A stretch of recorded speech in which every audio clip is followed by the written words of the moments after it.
काय रे बाळा, आयुष्यात इतक्या साऱ्या संकटांचा सामना कसा करतोयस? थकून गेली असशील ना? खूप वेळापासून पाहते मी तुला, जेव्हा तू जगासमोर असतेस आणि पाठीमागे वळून एकांतात डोळे पुसतेस, तेव्हा तुझा तो प्रत्येक श्वास माझ्यापर्यंत पोहोचत असतो. जगण्यासाठीची जी काही धडपड करावी लागते आहे, ते आता पेलवत नाही ना? तू विचार करतेस की माझ्याच नशिबात हे का? मी तर कधी कोणाचं वाईट केलं नाही. मग माझ्याच वाटेला हा संघर्ष का आला? मनावर आठवणींचे आणि भूतकाळातील दुःखांचे डोंगर घेऊन फिरते आहेस बाळा. या आयुष्यातल्या भूताने तुला खूप रडवलं आहे ना? खूप वेळा खाली पाडलं, तुला संपवण्याचाही प्रयत्न झाले. कधी परिस्थिती, कधी नशिबाने, तर कधी अगदी तुझ्या जवळच्या व्यक्तींनीही तुला मोठा धोका दिला. ज्यांच्यावर तू स्वतःपेक्षा जास्त विश्वास ठेवला होतास, त्यांनीच पाठीत खंबीरपणे उभे राहण्याऐवजी तुझ्या विश्वासाचा पाया उखडून टाकला.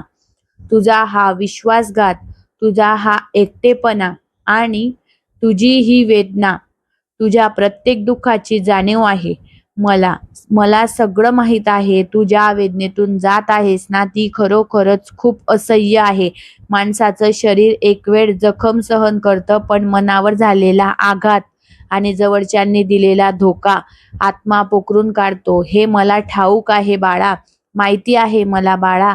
संकटांचे ओझे आता पेलवत नाही ना? वाटतंय ना आता सगळं सोडून द्यावं? पण थांब जरा, स्थिर हो, नीट डोळे उघडून बघ. ही तुझी स्वामी आई आहे ना तुझ्यासोबत? मग तू स्वतःला एकटं का समजत आहेस?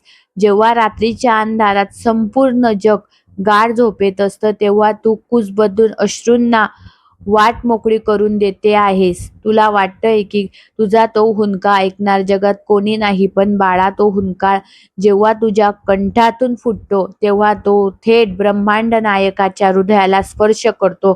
तुझ्या डोळ्यातून पडणारा तो प्रत्येक अश्रू जमिनीवर पडण्याआधी मी माझ्या अदृश्य हातांनी माझ्या पदरात झेलत असतो. तुला अनेकदा राग आला असेल ना माझ्यावर? तू अनेकदा रागाने किंवा हताश होऊन माझ्या मूर्तीकडे बघून विचारलं असशील, स्वामी कुठे आहात तुम्ही?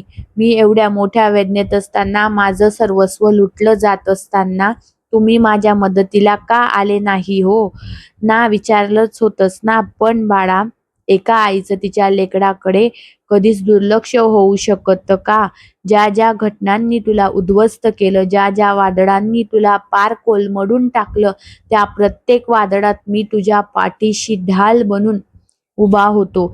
जर मी तिथे नसतो, तर तू त्या संकटात कधीच संपली असतीस बाळा.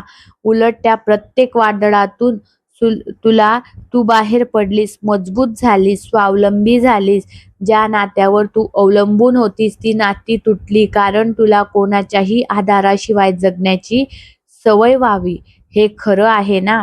आज तू जी खंबीरपणे उभी आहेस, कोणासमोरही न झुकता ताठ मानेने जगत आहेस, ती तुझी नाही, तर तुझ्या पाठीशी उभ्या असलेल्या या माऊलीची शक्ती आहे. पण बाळा, आता खूप झाला संघर्ष. आता काळ बदलतो आहे. तू या माऊलीवर सगळं काही सोडून दे. तुझं सुख, तुझं दुःख, तुझ्या चिंता आणि तुझ्या जबाबदाऱ्या, हे सगळं आता माझ्या चरणावर ठेवून दे आणि मुक्त हो. माझ्या बाळाने खूप त्रास सहन केला. लोकांचे टोमणे, गरिबीशी आणि परिस्थितीशी दिलेली झुंज, मनाची झालेली घालमेल आणि प्रत्येक क्षणाला वाटणारी भविष्याची भीती, या सगळ्यांची मुदत आता संपली आहे.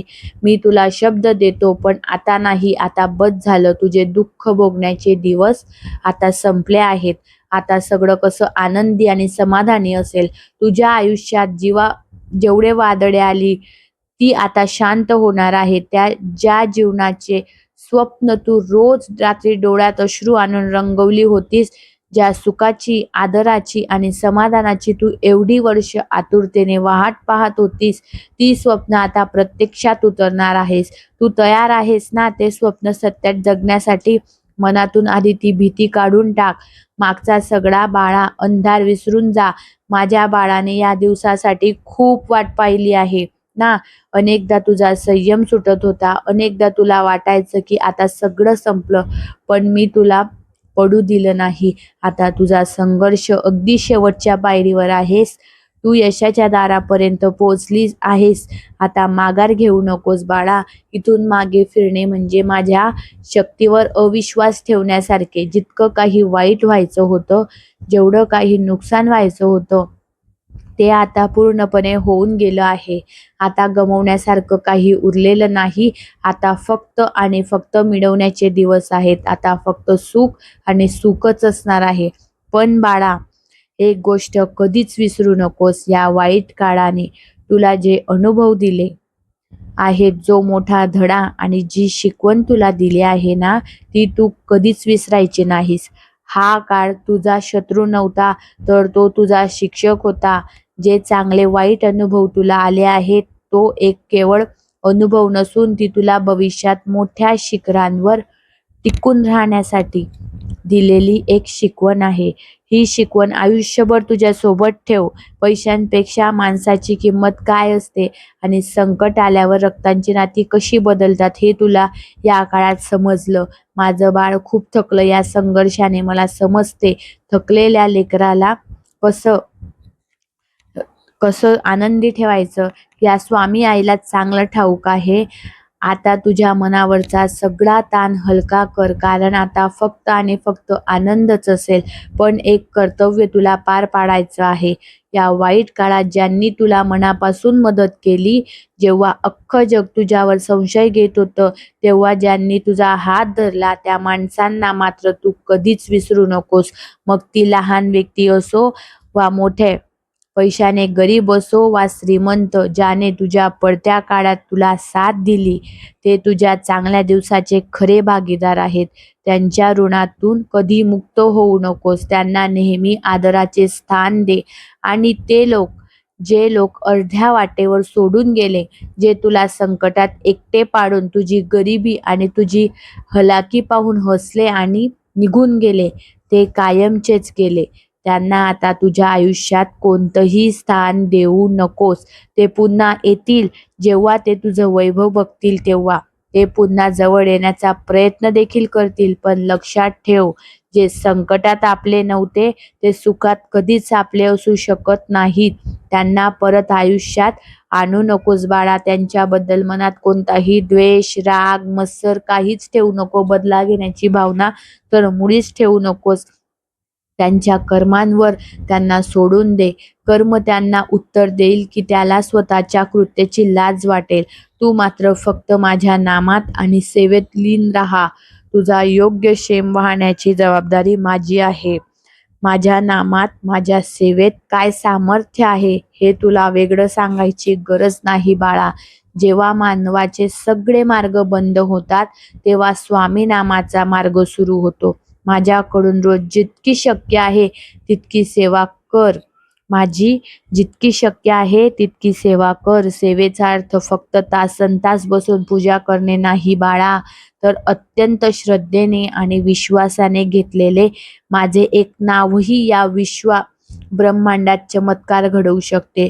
तुझ्या प्रत्येक नामस्मरणाचे, तुझ्या प्रत्येक प्रार्थनेचे आणि तू माझ्यासाठी गाडलेल्या प्रत्येक अश्रूचे फळ तुला नक्की मिळणार. हा माझा तुला शब्द आहे. आता शांत हो आणि तयार राहा, कारण येणाऱ्या काळास तुझ्यासाठी एक अत्यंत महत्त्वाचा संकेत येणार. हा संकेत तुझ्या आयुष्याची दिशा बदलून टाकणारा असेल. तो संकेत ओळखायला शिक. जेव्हा तो संकेत तुझ्या समोर येईल, तेव्हा मनात कोणतीही शंका, भीती आणि संकोच ठेवू नकोस. तो जसा येईल तसा स्वीकार कर. भिवू नकोस. मी तुझ्या पाठीशी आहे. हा व्हिडिओ जर तुम्हाला आवडला असेल तर चॅनलला लाईक करा, व्हिडिओला लाईक करा. चॅनलवर नवीन असाल तर सबस्क्राईब करा. कमेंटमध्ये श्री स्वामी समर्थ लिहायला विसरू नका. असेच माहितीपूर्ण व्हिडिओ घेऊन येऊ, स्वामी संदेश व्हिडिओ घेऊन येऊ. तोपर्यंत भेटू पुढच्या नवीन व्हिडिओमध्ये. तोपर्यंत धन्यवाद.